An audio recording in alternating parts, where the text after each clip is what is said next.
আজি বিশ্ব ধৰিত্ৰী দিৱস। কাৰেংচাপৰিত ৩০০ বিঘা ভূমিত গছপুলি ৰোপণ TMPKৰ। গছক দেৱতা হিচাপে আৰু পানীক মাটি হিচাপে বিশ্বাস কৰি প্ৰকৃতিৰ সৈতে চলি আহিছে অসমৰ ভূমিপুত্ৰ মিচিং সমাজ।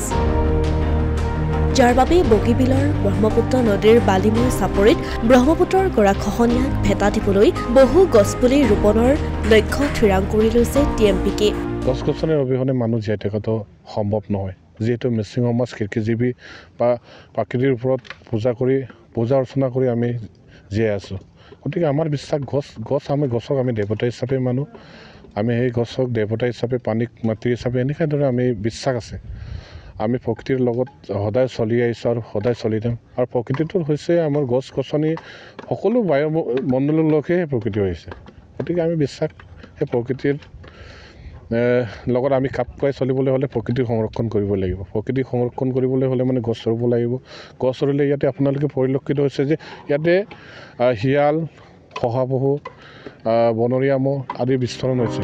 বিগত বৰ্ষত কাৰেংচাপৰিত মিচিং যুৱ মহোৎসৱস্থলীত ধৰিত্ৰী দিৱসৰ লগত সংগতি ৰাখি 1 লাখ গছপুলি ৰোপণ কৰি সেউজ বিপ্লৱ গঢ়াৰ লগতে ব্ৰহ্মপুত্ৰ নদীৰ গৰাখহনীয়াক প্ৰতিৰোধ কৰাৰ লক্ষ্য লৈছিল সদৌ মিচিং ছাত্ৰ সন্থা চমুকৈ TMPK।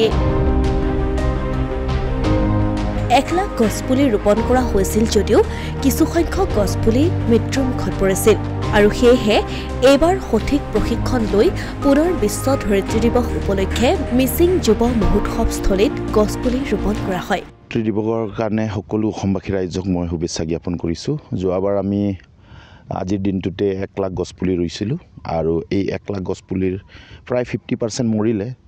আমিও গম পোৱা নাছিলোঁ ভালকৈ কেনেকৈ আপডাল কৰিবলৈ, কিন্তু 50% এতিয়া লহপহকৈ বাঢ়িছে আৰু এইবাৰ আমি কমকৈ লৈছোঁ।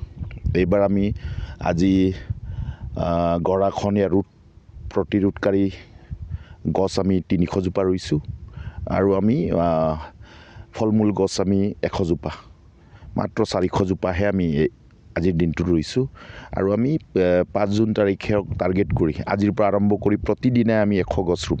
উল্লেখ্য যে বিক্ষমানৱ যাদৱ পায়েঙৰ আদৰ্শ শিৰত লৈ আজিৰে পৰা প্ৰত্যেক দিনাই 100 জোপা গছপুলি ৰোপণৰ কাৰ্যসূচী গ্ৰহণ কৰা হৈছে আৰু আগন্তুক 20 জুন পৰ্যন্ত কাৰেংচাপৰিত চলিব এই বিশেষ অনুষ্ঠান।